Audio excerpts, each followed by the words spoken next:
Hello hello, आवाज़ आ रही है जी। Okay okay, thank you thank you. Yes friend, good morning friends, मैं कुंदन कुमार आप सभी को स्वागत करता हूं इस लेक्चर नंबर फर्स्ट में। फ्रेंड, जैसे कि आप लोग जानते हैं कि इस वक्त नए एक टॉपिक स्टार्ट करने वाले हैं हम लोग, जो कि न्यूटन लॉ ऑफ मोशन का ही एक नेक्स्ट पार्ट 2 है, टॉपिक है फ्रिक्शन फोर्स। फ्रेंड, ये फ्रिक्शन फोर्स बहुत ही इंटरेस्टिंग फोर्स है फ्रेंड, और ये बहुत ही कमाल का फोर्स है फ्रेंड, और इसका रियल लाइफ में इतना यूज होता है कि कहा जाता है फ्रेंड कि ऐसे कि अगर फ्रिक्शन फोर्स ना होता तो रियल लाइफ में मतलब कि ना ही कोई ऑब्जेक्ट मोशन कर पाता, ना ही हम लोग खुद चल पाते, दौड़ पाते, वॉकिंग कर पाते।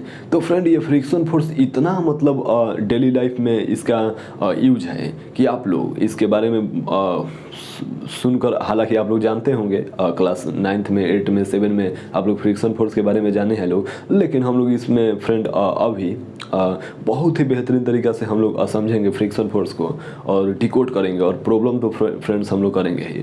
फ्रेंड्स, यूँ समझ लीजिए कि न्यूटन लॉ ऑफ मोशन का जितना भी हाई लेवल का प्रॉब्लम बनता है फ्रेंड, तो ये फ्रिक्शन फोर्स से ही बनता है।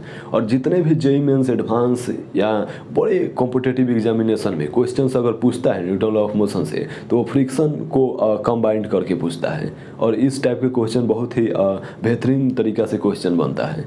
तो चलिए फ्रेंड, थोड़ा सा हम लोग फ्रिक्शन फोर्स के बारे में जान लेते हैं कि फ्रिक्शन फोर्स होता क्या है।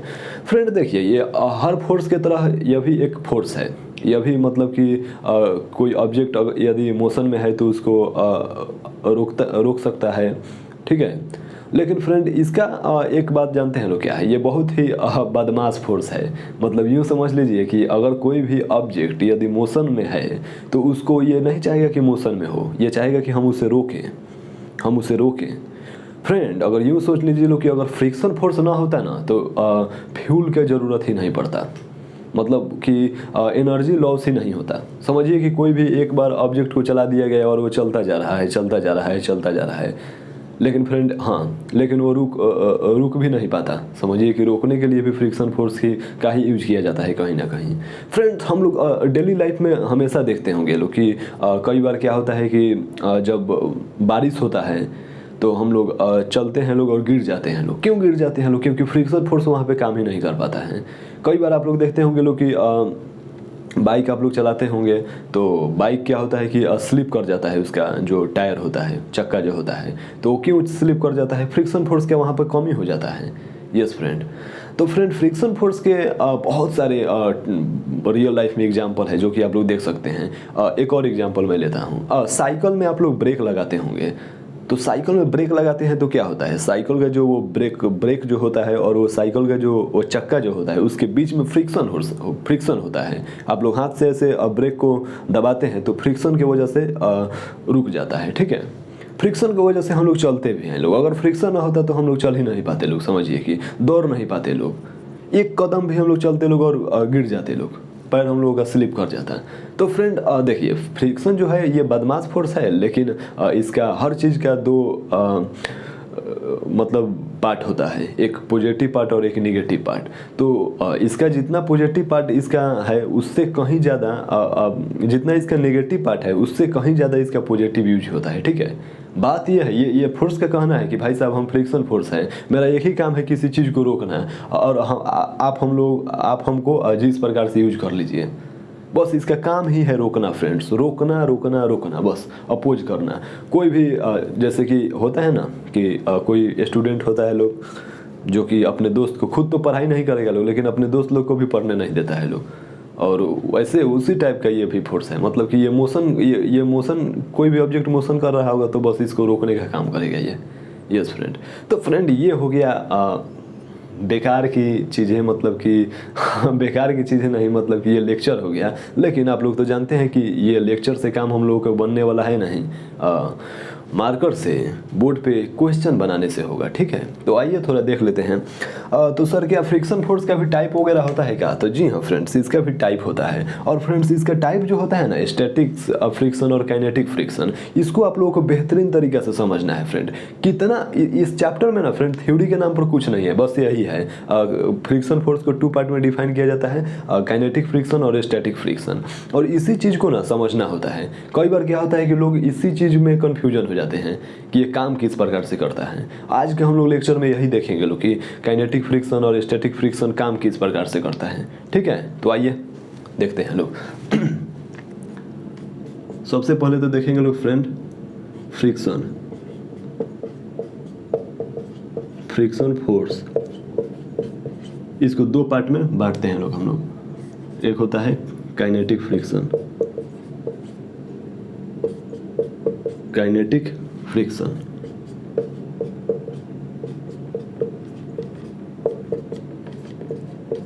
काइनेटिक फ्रिक्शन फोर्स, और एक होता है स्टैटिक, स्टैटिक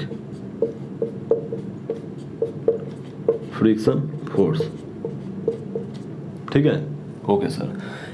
तो फ्रेंड देखिए, ये काइनेटिक फ्रिक्शन फोर्स और स्टैटिक फ्रिक्शन फोर्स ये होता क्या है फ्रेंड। मैं डेफिनेशन नहीं लिखाऊंगा यार, मैं डेफिनेशन लिखवाऊंगा ही नहीं।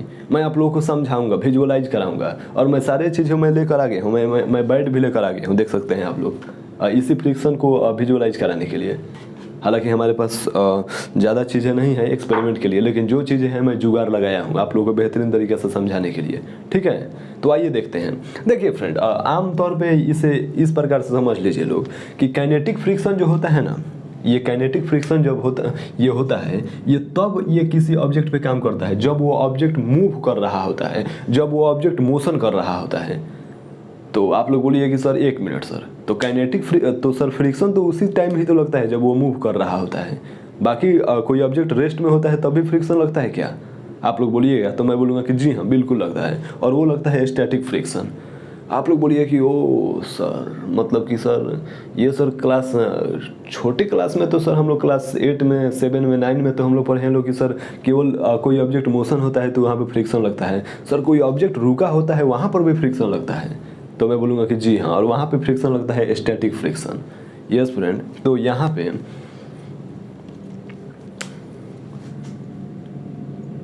इफ ऑब्जेक्ट इन मोशन ये लगता है, इफ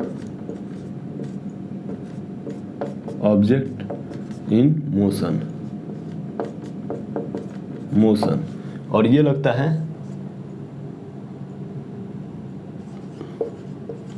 when object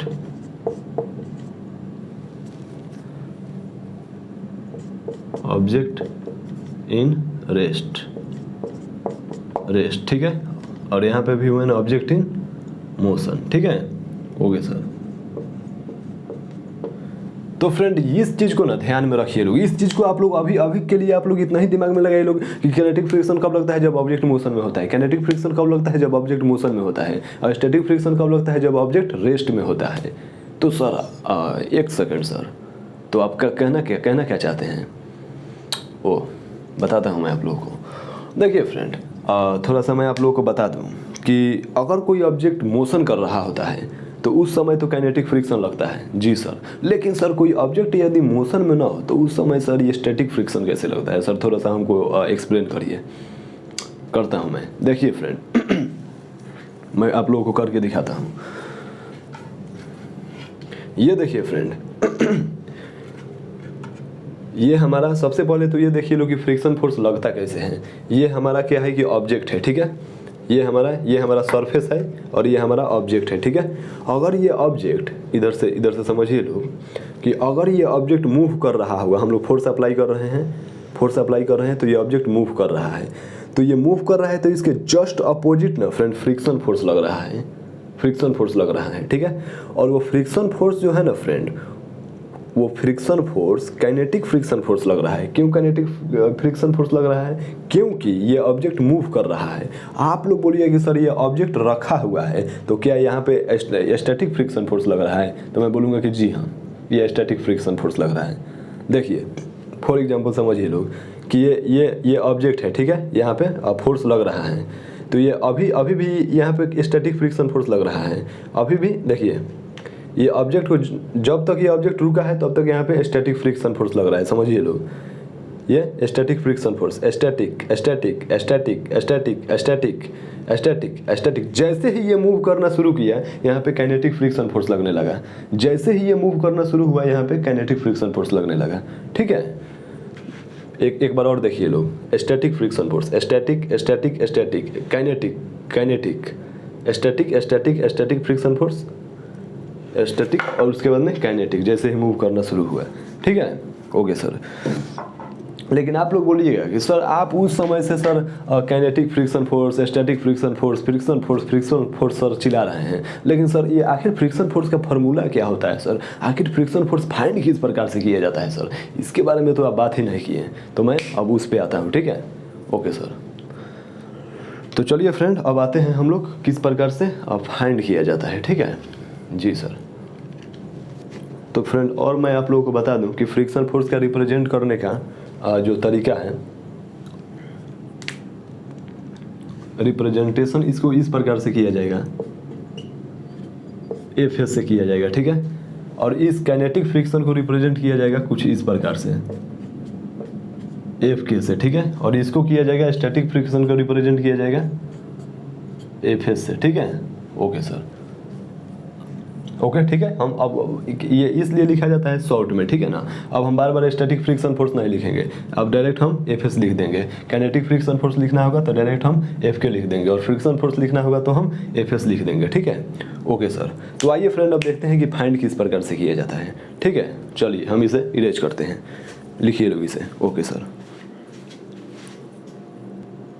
चलिए फ्रेंड्स, हो गया, इरेज करूँ। ओके सर,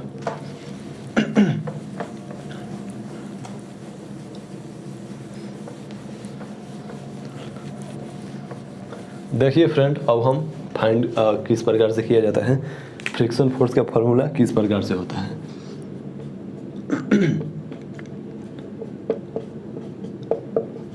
फ्रिक्शन फोर्स, इसको हम लोग एफ एस से डिनोट करेंगे लोग। इसका फ्रेंड फार्मूला होता है mu into normal. Friction force का फार्मूला होता है mu into normal. Okay sir ये नॉर्मल, सर ये म्यू क्या है सर, ये क्या है सर, ये नॉर्मल तो समझ में आ रहा है सर, लेकिन ये म्यू क्या है, व्हाट इज म्यू। देखिए फ्रेंड्स, इसको हम लोग बोलते हैं लोग फ्रिक्शन कोफिशिएंट।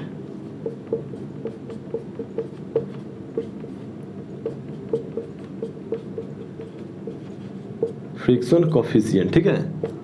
और इसको हम लोग बोलते हैं लोग नॉर्मल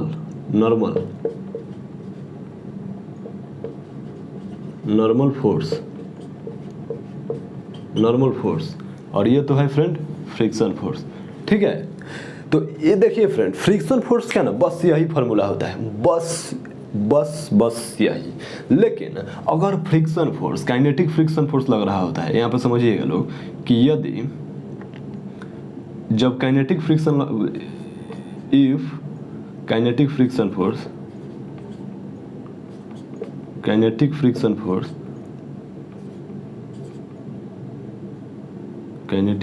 force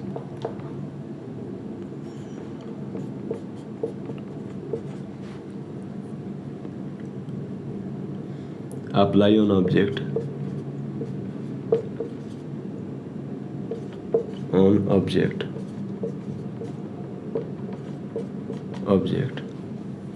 तो उस केस में ना फ्रेंड,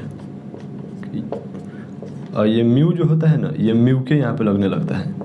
म्यू के मीन्स फ्रेंड होता है ना, ये kinetic coefficient of kinetic friction force, coefficient of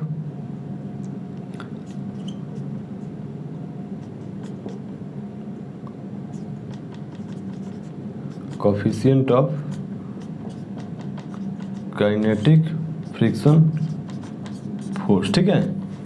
अब देखिए फ्रेंड, अब इफ अगर स्टैटिक फ्रिक्शन फोर्स लगेगा, समझिएगा लोग यहाँ पे,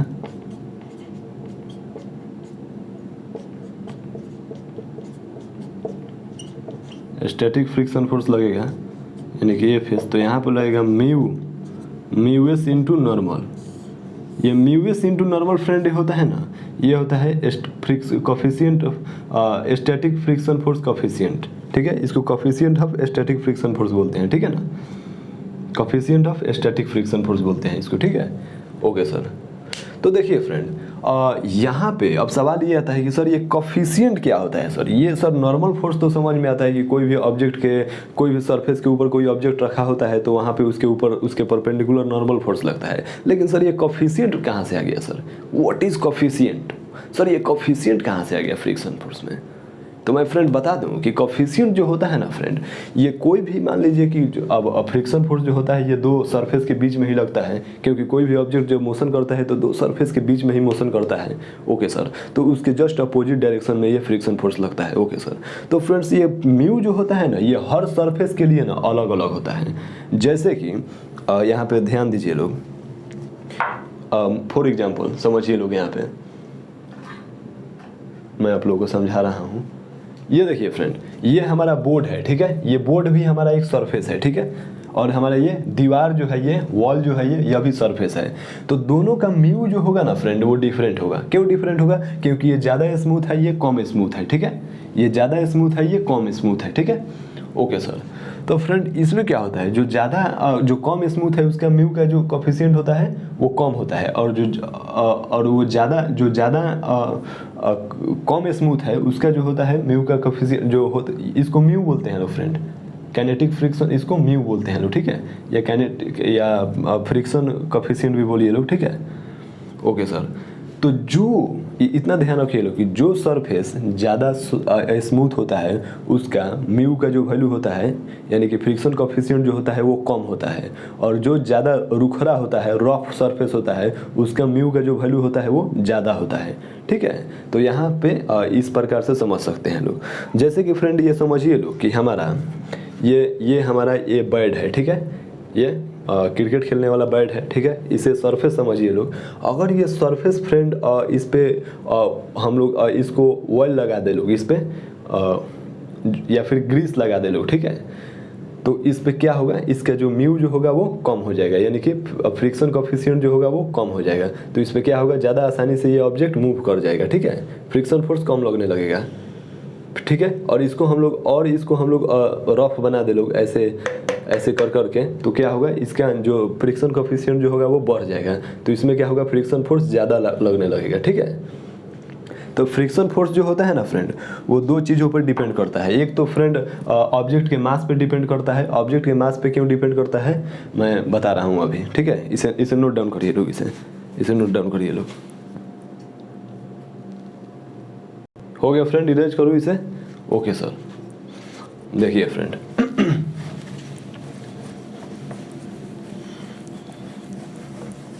फ्रेंड देखिए ये किस प्रकार से ये डिपेंड करता है, ठीक है। ओके सर, समझिएगा लोग। फ्रिक्शन फोर्स,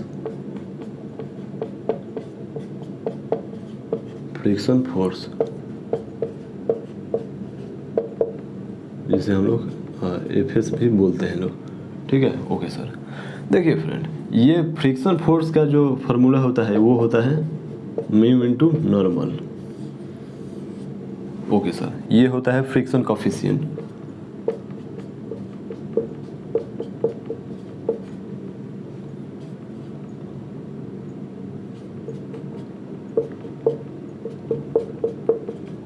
फ्रिक्शन कोफिशिएंट, ठीक है, और इसको बोलते हैं हम लोग नॉर्मल फोर्स। ओके सर, अब देखिए लो फ्रेंड, ये मान लीजिए लो कि हमारा ये हमारा एक ऑब्जेक्ट हो गया, ये ऑब्जेक्ट हो गया जो कि 5 kg का है, ठीक है। ओके सर, और ये ऑब्जेक्ट पे इधर फोर्स अप्लाई हो रहा है, ठीक है, F न्यूटन फोर्स अप्लाई हो रहा है, ठीक है। ओके सर, अब देखिए फ्रेंड, अब इसके ऊपर क्या लगेगा, नॉर्मल फोर्स लगेगा, और नॉर्मल फोर्स कितना होगा, और नीचे क्या लगेगा, mg लगेगा, ठीक है। तो यहाँ पे नॉर्मल फोर्स क्या हो जाएगा, mg के बराबर में हो जाएगा। ये सब फ्रेंड तो आप लोग जानते हैं लोग। ओके सर, अब इसके जस्ट अपोजिट ना फ्रेंड फ्रिक्शन फोर्स लगेगा, ठीक है। ओके सर, तो ये फ्रिक्शन फोर्स किस प्रकार से फाइंड किया जाएगा, तो ये फ्रिक्शन फोर्स फाइंड किया जाएगा, और इसका सरफेस का जो कोफिशिएंट है वो कितना दिया है, म्यू दिया है, ठीक है। एक फ्रेंड होता है म्यू के और एक होता है म्यू एस, ठीक है। तो जब ऑब्जेक्ट मूव कर रहा होता है तो उस सिचुएशन में म्यू के लगता है, जब ऑब्जेक्ट रेस्ट में होता है तो उस सिचुएशन में म्यू एस लगता है, ठीक है। तो यहाँ पे 5 फोर्स लगाया जा रहा है, तो ये ऑब्जेक्ट मूव कर रहा है, तो इसके पीछे जो फोर्स लगेगा वो फ्रिक्शन फोर्स जो लगेगा वो काइनेटिक फ्रिक्शन फोर्स लगेगा। तो चलिए फ्रिक्शन फोर्स किस प्रकार से फाइंड किया जाता है। देखिए फ्रेंड, फ्रिक्शन फोर्स का फॉर्मूला क्या है, म्यू इंटू नॉर्मल। म्यू का वैल्यू दिया गया है यहाँ पे, म्यू का वैल्यू दिया गया है, तो कौन सा म्यू का वैल्यू लगाएंगे, जो ऑब्जेक्ट मूव कर रहा होता है तो म्यू के का, ठीक है। ओके सर, और नॉर्मल का वैल्यू फ्रेंड पूछ रहा है, तो नॉर्मल का वैल्यू यहाँ पे किस प्रकार से फाइंड किया जाएगा। नॉर्मल यहाँ पे mg के बराबर होगा, तो 5 के मास इसका है 5 है, तो mg यानी कि 50 हो जाएगा, यानी कि फ्रिक्शन फोर्स जो होगा कुछ इतना आ गया, ठीक है। अब मान लेते हैं कि म्यू के का वैल्यू जो है 0.2 दिया गया है और म्यू एस का वैल्यू है वो 0.3 दिया गया है। तो यहाँ से किस प्रकार से फाइंड करिएगा लोग, 50 इंटू म्यू के का वैल्यू कितना दिया है 0.2, यानी कि कितना हो गया फ्रेंड 10 न्यूटन। तो फ्रिक्शन का वैल्यू कितना आ गया फ्रेंड 10 न्यूटन आ गया, ठीक है। तो उसी प्रकार से फ्रिक्शन का वैल्यू फाइंड किया जाता है, ठीक है। ये तो फ्रेंड आप लोग समझ लिए कि फ्रिक्शन का वैल्यू फाइंड किया जाता है, लेकिन अब फ्रेंड अब यहाँ पर रियल अब जो डिबेट होता है वो होता है कि काइनेटिक फ्रिक्शन और स्टैटिक फ्रिक्शन में क्या मतलब किस प्रकार से फाइंड किया जाता है। यहाँ पे बहुत लोगों को कन्फ्यूजन होता है, जो कि मैं चाहता हूँ कि आप लोग बेहतरीन तरीके से इस चीज़ को समझें, ठीक है। तो चलिए इसे राइट डाउन करिए लोग, अब हम आगे बढ़ते हैं। ओके सर, इरेज करूँ इसे, जी सर, चलिए राइट डाउन करिए लोग जल्दी इसे, इरेज करूँ, ओके सर।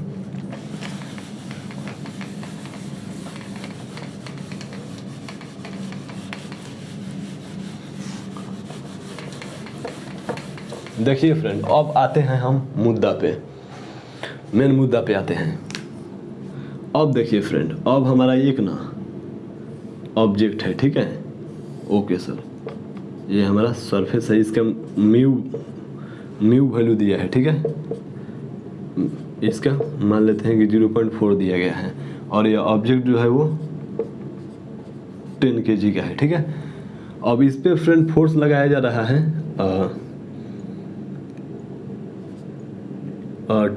20 न्यूटन, ठीक है। ओके सर, तो यहाँ पे इस सिचुएशन में, और यहाँ पे तो फ्रिक्शन फोर्स लगेगा पीछे F, ठीक है। तो यहाँ पे फाइंड करना है, find value of friction force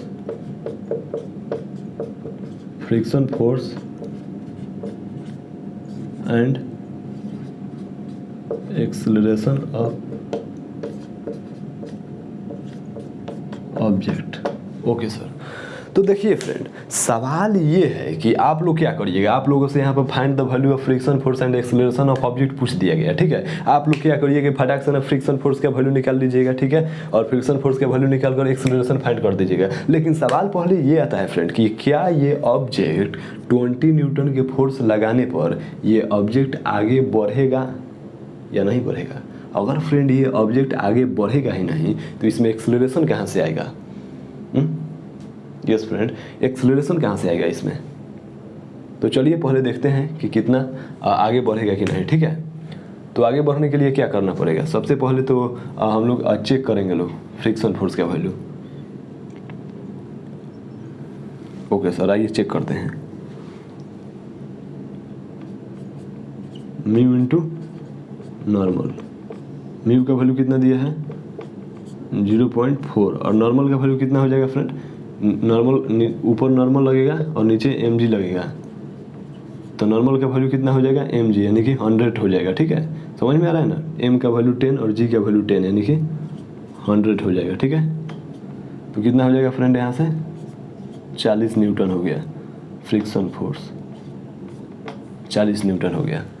तो सवाल ये आता है फ्रेंड कि पीछे 40 न्यूटन फ्रिक्शन फोर्स हो गया, ठीक है, और आगे 20 न्यूटन फोर्स लग रहा है, तो क्या फ्रिक्शन फोर्स इसको पीछे खींच लेगा, ऑब्जेक्ट को क्या पीछे ले लेगा। ऐसा कभी होता है फ्रेंड कि ऑब्जेक्ट 10 kg का ऑब्जेक्ट रखा हुआ है, आप उसके आगे 20 न्यूटन फोर्स लगाएं, या फिर इससे ये 40 न्यूटन से कितना भी छोटा फोर्स लगाएं, ये 40 न्यूटन, ये 40 न्यूटन से कम फोर्स लगाएं और वो अपने आप ही ऑब्जेक्ट पीछे जाने लगा।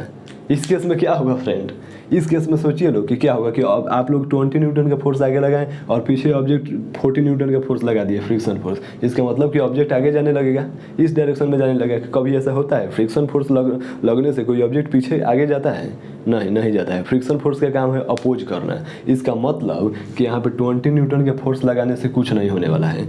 और यहाँ पे फ्रेंड इसका मतलब ये नहीं हुआ कि ऑब्जेक्ट पीछे जाने लगेगा, इसका मतलब ये हुआ कि इसका स्टैटिक फ्रिक्शन फोर्स, मतलब कि यहाँ पे जो फोर्स फ्रिक्शन फोर्स लग रहा है वो स्टैटिक फ्रिक्शन फोर्स लग रहा है।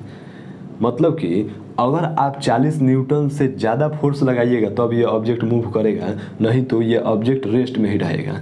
अब मैं आप लोगों को समझाता हूँ किस प्रकार से स्टैटिक फ्रिक्शन फोर्स का कॉन्सेप्ट मैं समझाता हूँ। यहाँ पे ध्यान दीजिएगा लोग, हमारे पास ज़्यादा चीज़ें तो नहीं है लेकिन मैं फिर भी समझा रहा हूँ, ठीक है? समझिएगा लोग। यहाँ पे ये मान लीजिए लोग फ्रेंड कि ये 10 न्यूटन का ये ऑब्जेक्ट है, ठीक है? ये ऑब्जेक्ट जो है 10 न्यूटन का है, ठीक है? आप इधर से 20 न्यूटन का फोर्स लगा रहे हैं, ठीक है? 20 न्यूटन का फोर्स लगा रहे हैं, ठीक है? अगर इस पे कम से कम, देखिए स्टैटिक फ्रिक्शन फोर्स का मतलब क्या होता है कि स्टैटिक फ्रिक्शन फोर्स के से ज़्यादा फोर्स आप लगाइएगा तब वो ऑब्जेक्ट मूव करेगा। तो यहाँ पर हम फोर्स लगा रहे हैं। देखिए फोर्स इधर 30 Newton, 25 Newton, 20 Newton, 50 Newton, 35 Newton, 40 Newton, 41 Newton जैसे ही फोर्स लगाए ये ऑब्जेक्ट मूव करने लगा। यानी कि जैसे ही काइनेटिक फ्रिक्शन से ज़्यादा हम ऑब्जेक्ट फोर्स लगाएं वो मूव करने लगा। इसका मतलब कि जब तक ऑब्जेक्ट मूव नहीं कर रहा है, फोर्स आप लगा रहे हैं लेकिन जब तक ऑब्जेक्ट मूव नहीं कर रहा है, समझिए कि वो काइनेटिक फ्रिक्शन नहीं लग रहा है, वहाँ पे स्टैटिक फ्रिक्शन लग रहा है, ठीक है?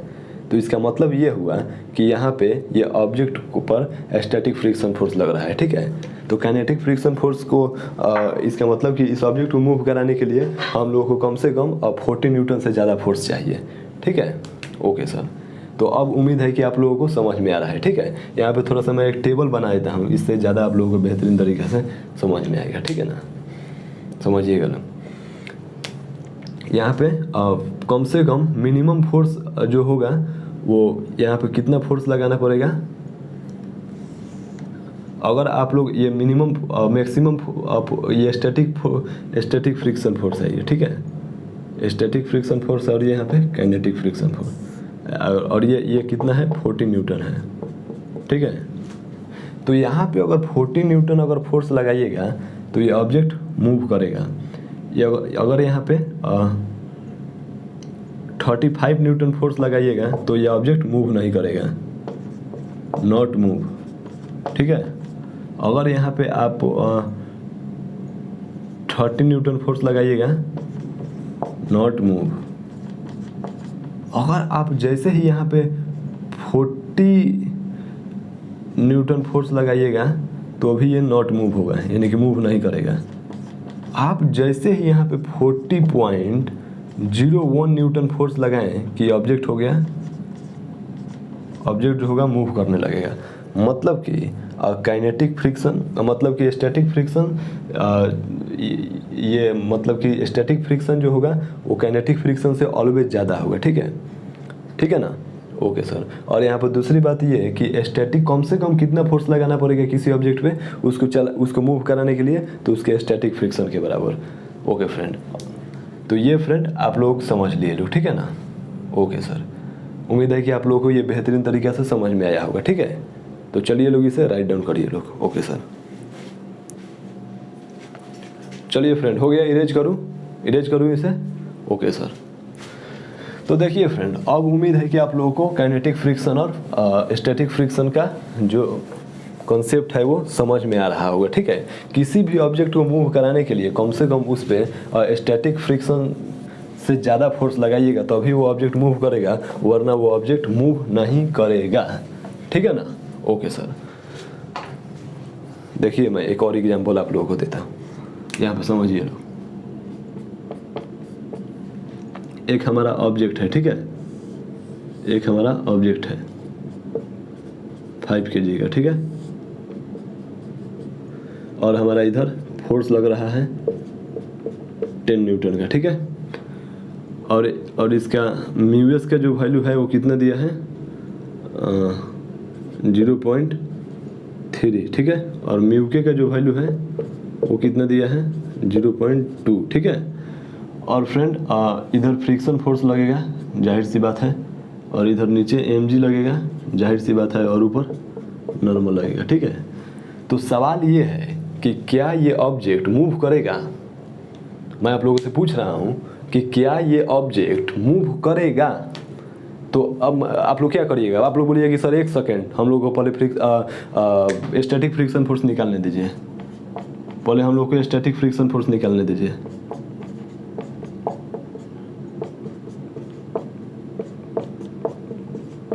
स्टैटिक फ्रिक्शन फोर्स निकालने दीजिए। म्यू एस इंटू नॉर्मल, ठीक है। स्टैटिक फ्रिक्शन फोर्स का म्यू एस का वैल्यू कितना दिया है फ्रेंड, ये है स्टैटिक फ्रिक्शन फोर्स कोएफिशिएंट।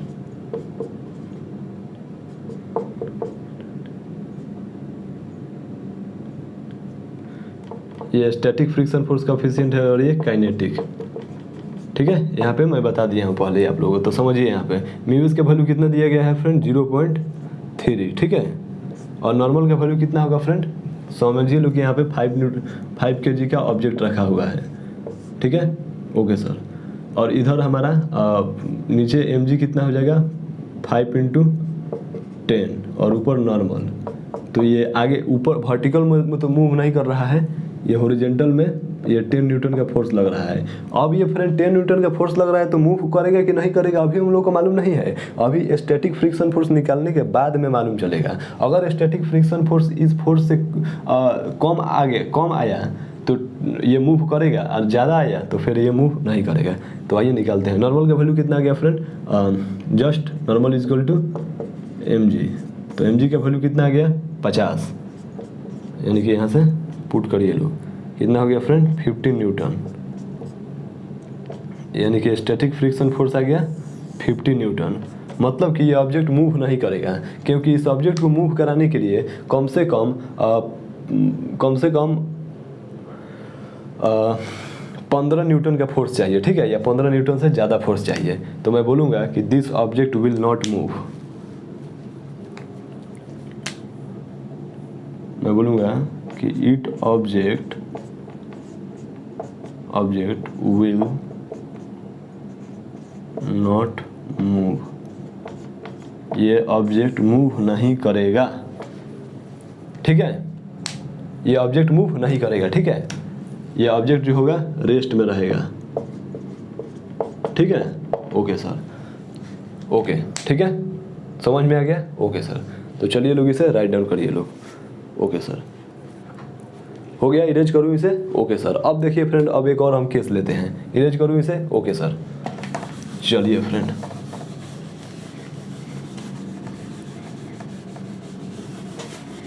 अब देखिए फ्रेंड, अब हम क्या करते हैं ना कि फोर्स को अब हम बढ़ा देते हैं, ठीक है।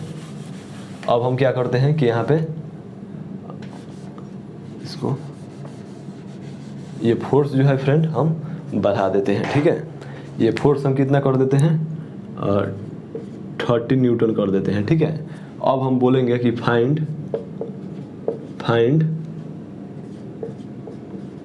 Value of friction force and acceleration of object,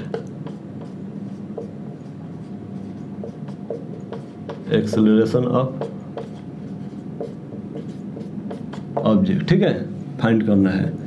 तो चलिए फाइंड करते हैं हम लोग। देखिए फ्रेंड, इसी चीज को अब देखिए, अब ये ऑब्जेक्ट मूव करेगा कि नहीं करेगा हम लोग पता कर लेते हैं, ठीक है। तो सबसे पहले क्या करेंगे लोग, स्टैटिक फ्रिक्शन निकालेंगे लोग, म्यू एस इंटू नॉर्मल। तो म्यू एस का वैल्यू कितना दिया है फ्रेंड 0.3, ठीक है। नॉर्मल का वैल्यू कितना दिया है फ्रेंड 50, यानी कि कितना हो गया 15 न्यूटन हो गया, यानी कि मिनिमम 15 न्यूटन फोर्स लगाना पड़ेगा। लेकिन इधर तो फोर्स लग रहा है 30 न्यूटन, यानी कि ऑब्जेक्ट जो होगा मूव करेगा, ठीक है। तो आइए अब हम लोग फ्रिक्शन फोर्स फाइंड करते हैं। ये ऑब्जेक्ट मूव करेगा तो वहाँ पर फ्रिक्शन फोर्स फाइंड करने के लिए क्या करेंगे हम लोग, म्यू के का वैल्यू पुट करेंगे लोग, ठीक है, यानी कि coefficient of kinetic friction force, ठीक है। ओके सर, म्यू के, ठीक है। तो यहाँ पे क्या होगा फ्रेंड, म्यू के का वैल्यू कितना दिया है 0.2, नॉर्मल का वैल्यू क्या हो जाएगा 50 हो जाएगा, ठीक है, 50 हो जाएगा। फ्रिक्शन फोर्स यहाँ पे या काइनेटिक फ्रिक्शन फोर्स लिख सकते हैं आप लोग, यहाँ पे एस लिखेंगे तो आप लोगों को स्टैटिक फ्रिक्शन फोर्स लगेगा, इसलिए मैं यहाँ पे के लिखूंगा, ठीक है। ओके सर, तो यहाँ पे क्या हो जाएगा फ्रेंड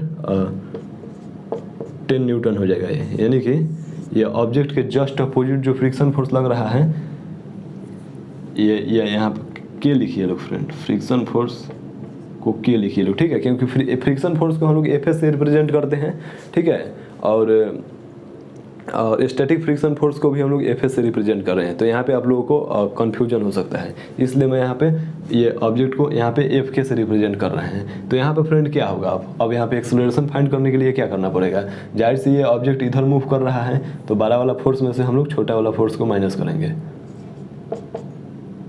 चलिए हम लोग एक्सेलरेशन को फाइंड करते हैं। इक्वेशन लिखिए 30 newton minus 10 newton is equal to कितना है, मास इंटू ए का वैल्यू हम लोगों को फाइंड करना है।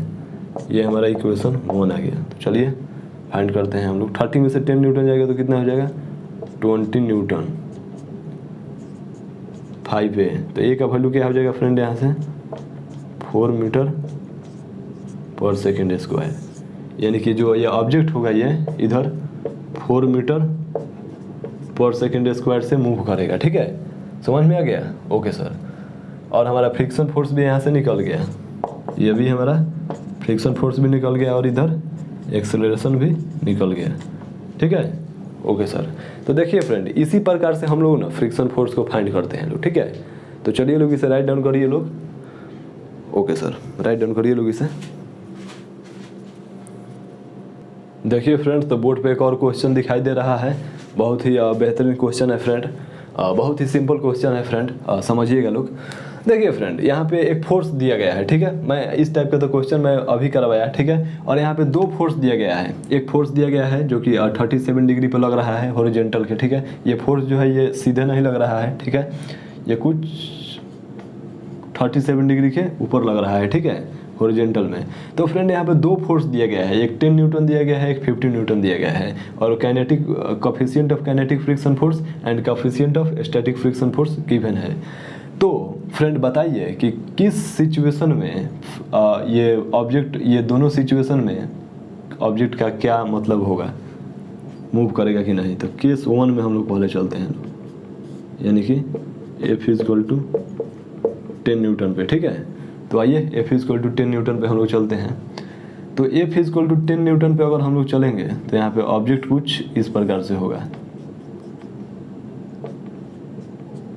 यहाँ पे जो फोर्स लगेगा वो 10 न्यूटन का फोर्स लगेगा, ठीक है, और यहाँ पे जो होगा वो 37 डिग्री ही लगेगा, ठीक है। ओके सर, और इधर अब देखना है कि इधर कौन सा फोर्स लग रहा है, म्यूएस फोर्स हम लोग निकालते हैं लोग। इधर तो हम लोग का फ्रिक्शन फोर्स लगेगा, ठीक है, फ्रिक्शन फोर्स। ओके सर, तो आइए सॉल्व करते हैं हम लोग, देखते हैं लोग, यहाँ से सॉल्व करके देखते हैं लोग हम लोग। ओके,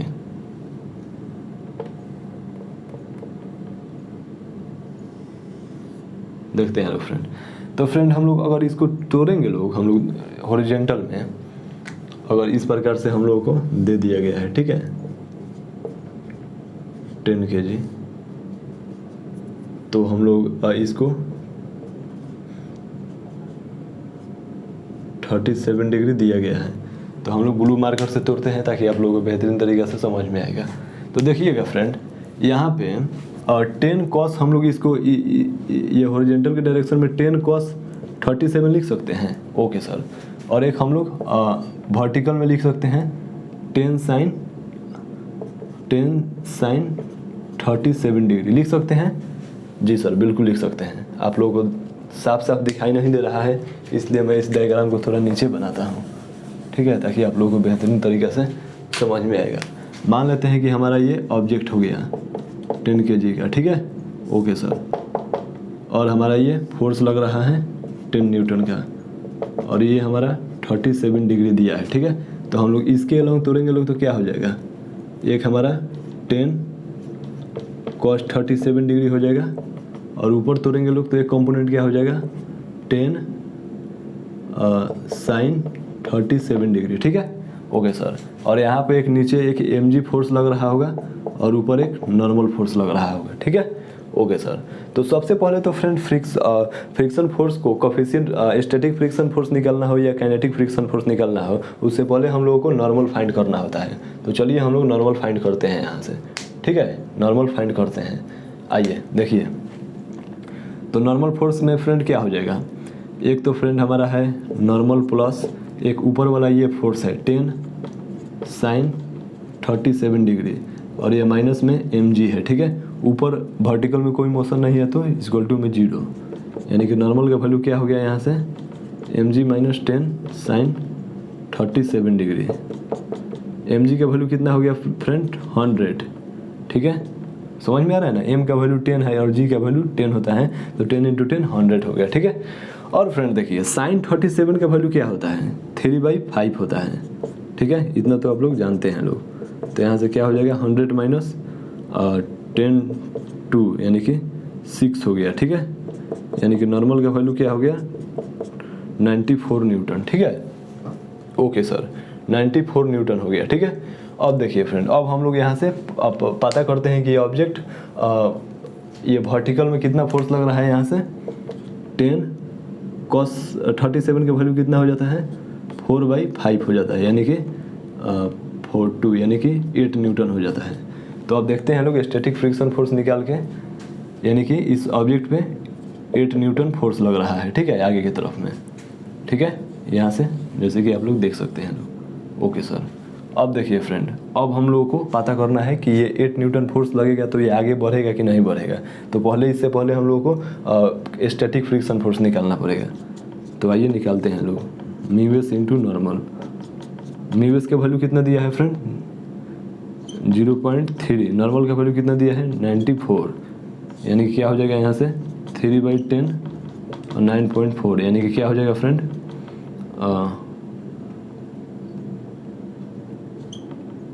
4 3 12 और 29 27 1 28, यानी कि 8, यानी कि यहाँ पे कितना हो गया एफ का वैल्यू कितना हो गया 28.2 न्यूटन हो गया। यानी कि फ्रेंड एफ का जो वैल्यू है, एफ का वैल्यू है वो 28.8 न्यूटन है, ठीक है। और इधर फोर्स लग रहा है 8 न्यूटन, यानी कि ये मूव नहीं करेगा। ये केस नंबर 1 में ये यानी कि एफ इक्वल टू 10 न्यूटन के लिए ऑब्जेक्ट मूव नहीं करेगा। समझ में आ रहा है, ये ऑब्जेक्ट मूव नहीं करेगा। Okay sir. अब देखिए फ्रेंड, अब एक फोर्स दिया है 50 न्यूटन, यानी कि 50 न्यूटन के लिए दिया गया है। तो क्या उसके लिए ऑब्जेक्ट मूव करेगा कि नहीं, उसकी सिचुएशन में देखना है, ठीक है। Okay sir. तो फर्स्ट सिचुएशन में तो ये ऑब्जेक्ट मूव नहीं करेगा, ठीक है। Okay sir. तो चलिए फ्रेंड इसे राइट डाउन करिए लोग। ओके, अब देखते हैं लोग सेकंड केस में कि सेकंड केस में ये ऑब्जेक्ट मूव कर रहा है कि नहीं। चलिए लोग फटाफट इसे राइट डाउन करिए लोग, फटाफट इसे राइट डाउन करिए लोग। ओके सर, इरेज करूँ। Okay sir.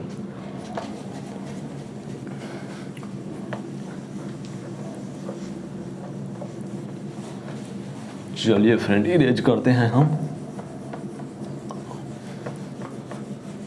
अब चलते हैं हम सेकंड केस में, ठीक है। अब चलते हैं हम सेकंड केस में, यानी कि केस नंबर 2 में।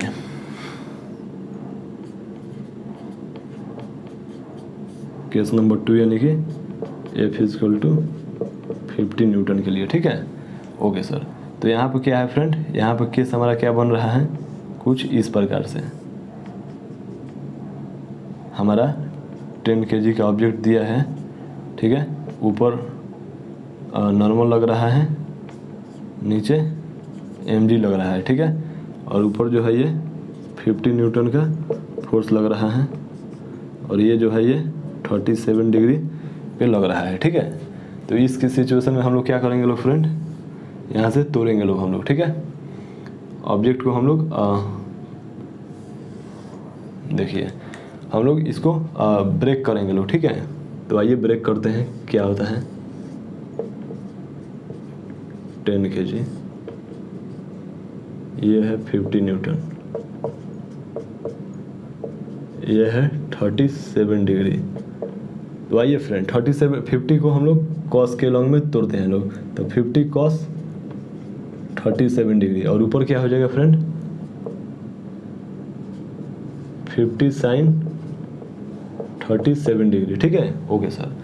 अब देखिए फ्रेंड, अब हमारा ये टूट गया। ठीक है, तो अब नीचे तो हमारा एक mg फोर्स लग रहा है, ठीक है, और ऊपर नॉर्मल फोर्स लग रहा है।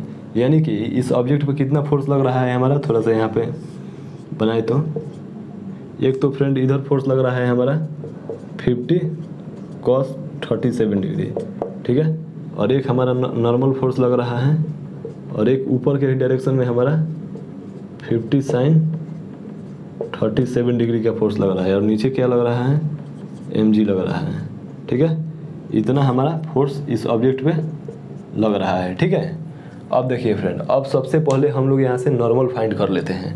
ठीक है, नॉर्मल फोर्स फाइंड कर लेते हैं, तभी तो हम लोग फ्रिक्शन फोर्स निकालेंगे। तो आइए नॉर्मल फोर्स फाइंड करते हैं। तो ऊपर की तरफ में कितना फोर्स है फ्रेंड, नॉर्मल प्लस 50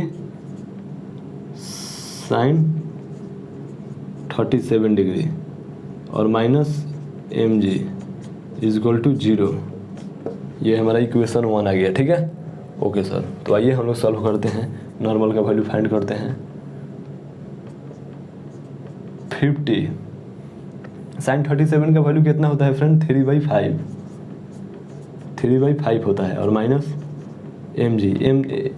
mg का वैल्यू कितना हो जाएगा फ्रेंड, 100 हो जाएगा। ठीक है, इज इक्वल टू 0। ठीक है, ओके सर। आइए लो फ्रेंड, अब समझिए लोग, यहाँ से कितना हो जाएगा 5 से 10 बार में, यानी कि कितना हो जाएगा फ्रेंड 30 हो जाएगा, यानी कि n plus 30 minus 100 is equal to 0, यानी कि n का जो वैल्यू होगा यहाँ से कितना हो जाएगा 70 न्यूटन हो जाएगा। ठीक है, n का जो वैल्यू हो गया हमारा 70 न्यूटन आ गया। अब हम यहाँ से एफ का वैल्यू फाइंड करते हैं, म्यू एस इंटू नॉर्मल। अब देखिए फ्रेंड, म्यू एस का वैल्यू कितना दिया है 0.3 दिया है, नॉर्मल का वैल्यू कितना दिया है 70 दिया है। तो एफ का वैल्यू कितना हो गया फ्रेंड हमारे यहाँ से 3/10 और इंटू 70, यानी कि एफ का वैल्यू कितना हो गया फ्रेंड हमारा 21 न्यूटन हो गया। ठीक है, अब हमारा एफ का यानी कि कम से कम 21 न्यूटन फोर्स लगाने पर ये ऑब्जेक्ट आगे जाएगा। तो सवाल यह है कि आगे जाने वाला फोर्स कितना है हमारा यहाँ पे 50 cos 37 का वैल्यू कितना होता है 4/5, यानी कि 40 न्यूटन, यानी कि 40 न्यूटन फोर्स लग रहा है फ्रेंड यहाँ से। ठीक है, 4/5। तो अब देखिए फ्रेंड, अब इसका मतलब कि ये ऑब्जेक्ट जो है ये आगे मतलब कि ये मूव करेगा। ठीक है, क्यों मूव करेगा, क्योंकि स्टैटिक फ्रिक्शन फोर्स 21 न्यूटन लग रहा है। ठीक है ना, ओके सर। इतना तो अब हम लोगों को पता चल गया कि ऑब्जेक्ट मूव करेगा, आगे मूव करेगा। तो आगे मूव करेगा तो हम लोगों को काइनेटिक फ्रिक्शन फोर्स लिखना पड़ेगा। ठीक है, ओके सर। तो अब हम लोगों को क्या करना पड़ेगा फ्रेंड, यहाँ से काइनेटिक फ्रिक्शन फोर्स निकालना पड़ेगा। ठीक है, तो आइए अब हम लोग इसे इरेज करते हैं। ओके सर, अब हम लोग यहाँ से काइनेटिक फ्रिक्शन फोर्स निकालेंगे। स्टैटिक फ्रिक्शन फोर्स निकालने के लिए ना बस इतना ही सा मतलब है कि ये ऑब्जेक्ट मूव करेगा कि नहीं करेगा। ये ऑब्जेक्ट जो है ये हॉरिजॉन्टल फोर्स से बड़ा है या छोटा है। ठीक है, वो स्टैटिक फ्रिक्शन फोर्स। ठीक है, तो अब हम लोग को पता चल गया कि ये हॉरिजॉन्टल फोर्स से स्टैटिक फ्रिक्शन फोर्स छोटा है, मतलब कि ये ऑब्जेक्ट आगे की तरफ मूव करेगा। ठीक है, तो अब हम लोग काइनेटिक फ्रिक्शन फोर्स निकालते हैं लोग, म्यू के इंटू नॉर्मल। म्यू के का वैल्यू कितना दिया है फ्रेंड, यहाँ पे 0.2 दिया है, नॉर्मल का वैल्यू कितना दिया है 70 न्यूटन, यानी कितना हो जाएगा फ्रेंड 40 न्यूटन हो जाएगा। ठीक है, अब देखिए फ्रेंड, अब एक्सेलरेशन किस प्रकार से फाइंड किया जाएगा। ऑब्जेक्ट के इधर पीछे एफ के लग रहा है, आगे के तरफ में 40 न्यूटन, तो 40 minus F K is equal to M into ए।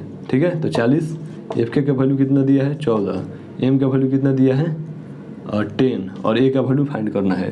तो कितना हो जाएगा यहाँ से 30 26 डिवाइडेड बाई 10A, यानी कि ए का वैल्यू क्या हो जाएगा 2.6 मीटर पर सेकेंड स्क्वायर। ठीक है, यानी कि जो ये ऑब्जेक्ट होगा, यानी कि यहाँ पे समझिए लोग कि ये जो ऑब्जेक्ट होगा 10 kg का, ये ऑब्जेक्ट फ्रिक्शन फोर्स इधर लग रहा है कितना 14 न्यूटन, और आगे लग रहा है आगे जो लग रहा है फोर्स वो 40 न्यूटन का फोर्स लग रहा है। तो इस सिचुएशन में इसका एक्सेलरेशन 2.6 मीटर पर सेकेंड हो जाएगा। ठीक है, 2.6 मीटर पर सेकेंड स्क्वायर। ठीक है ना, दिस इज द आंसर। ठीक है, यानी कि हम लोग इससे कुल मिलाकर हम लोग क्या समझे लोग फ्रेंड, कि फर्स्ट वाला जो 10 न्यूटन वाला केस था उस केस में जो होगा हम लोग का ऑब्जेक्ट मूव नहीं करेगा, और सेकंड वाला केस में यानी कि 50 न्यूटन वाला केस में ऑब्जेक्ट मूव करेगा, और कितने एक्सेलरेशन के साथ मूव करेगा, तो 2.6 मीटर पर सेकेंड स्क्वायर के एक्सेलरेशन के साथ मूव करेगा। तो फ्रेंड देखिए, इसी प्रकार से काइनेटिक फ्रिक्शन फोर्स हम लोग सॉल्व करते हैं, फ्रिक्शन फोर्स को हम लोग समझते हैं, जानते हैं। लेकिन फ्रेंड सवाल ये आता है कि फ्रेंड ये तो आज हम लोग पहले इसे नोट डाउन करिए लोग। ठीक है, नोट डाउन करिए लोग पहले इसे। चलिए फ्रेंड, हो गया नोट डाउन? Okay sir. तो देखिए फ्रेंड, ये सब सवाल जो है ये बहुत सिंपल सवाल है फ्रेंड। इससे ये सारे सवाल तो सिर्फ कॉन्सेप्ट को समझने के लिए है कि किस प्रकार से हम लोग स्टैटिक फ्रिक्शन फोर्स निकालते हैं, तो किस प्रकार से काइनेटिक फ्रिक्शन फोर्स निकालते हैं, किस केस में स्टैटिक लगता है, किस केस में काइनेटिक फ्रिक्शन फोर्स लगता है। तो ये आज हम लोग बेसिक जाने लोग फ्रेंड। ठीक है, तो फ्रेंड आज के लिए इतना ही। ठीक है, और हम लोग नेक्स्ट लेक्चर में यानी कि कल के लेक्चर में हम लोग और प्रॉब्लम प्रैक्टिस करेंगे और ज़्यादा एडवांस प्रॉब्लम सॉल्व करेंगे हम लोग। ठीक है, और उसके बाद में इसमें थ्योरी के नाम पर फ्रेंड बस इतना ही सा था, थ्योरी खत्म हो गया। अब इसमें फ्रेंड क्वेश्चन आता है, प्रॉब्लम आता है, इंक्लाइंड प्लेन पर प्रॉब्लम आता है, और वो ये दीवार में एक ऑब्जेक्ट को 2-3 ऑब्जेक्ट को इस प्रकार से दबाया जाता है तो वो ऑब्जेक्ट नीचे गिरेगा कि नहीं गिरेगा, कितना फोर्स अप्लाई किया जाता है, किसी ऑब्जेक्ट पर मिनिमम कितना फोर्स अप्लाई किया जाएगा। ठीक है, कि वो ऑब्जेक्ट मूव कर सके। तो फ्रेंड ये सारी चीज़ें जो हैं ये मतलब इस टाइप के क्वेश्चन इस चैप्टर में, इस टॉपिक में पूछा जाता है फ्रेंड। तो फ्रेंड आज के लिए इतना ही। Thank you very much. ठीक है, ओके सर।